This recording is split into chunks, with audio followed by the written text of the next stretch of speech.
Love the movie Frozen? Well, stay tuned and keep watching to see how I made these easy fondant snowflakes and how I assembled them on my cake. The supplies you will need are gum paste, disco and luster dust, as well as snowflake plunger cutters. These can be found in our fondant section on our website. First, I'm just going to brush a little bit of the Super Pearl Luster Dust down on my mat. This works as my non-stick agent when I'm rolling out my fondant and gum paste, and it also gives it a shimmer as well. You can either use fondant or gum paste for the snowflakes. And once, as you can see, I'm just going to rub a little bit of Crisco down my mat and rub that into my cutters. This helps, especially when you first open them up, just to help so the fondant doesn't stick in the cutter. And how you stamp them are you just go over, stamp the cutter into the fondant or gum paste, and then once you have it in there, then you're just going to plunge it right out.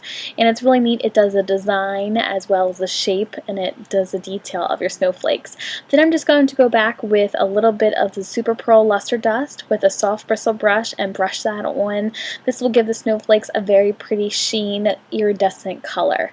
And of course, you can't forget disco dust, so I'm just going to sprinkle a little bit of silver disco dust on there to make the snowflakes pop. And I'm just going to do this on a couple of them so then I have a couple different ones that sparkle as well as the shimmer. So here's a couple snowflakes, and you can see some of the detailing. It has a little bit of fondant, excess fondant. Just go back with the fondant tool or even X-Acto knife and just pull them away. Next, we will be rolling out the fondant to cover our cakes, and we're using this pretty ice blue color to match the Frozen theme. And just remember, when you're rolling out fondant, you always want to have a little bit of Crisco, a thin film on your hands and on your mat. And once it's all rolled out and it fits our cake, we are just going to flip our mat over and pull the fondant off just like this. We love this mat. It is great. It's one of our favorite ones, our Tico mat, and we can't say enough of better things about it. We are decorating on a styrofoam dummy for the purpose of this video, but obviously if you were using a real cake, you would have a cake base and, you know, a cake round that was holding the cake. Now it's smoothing time.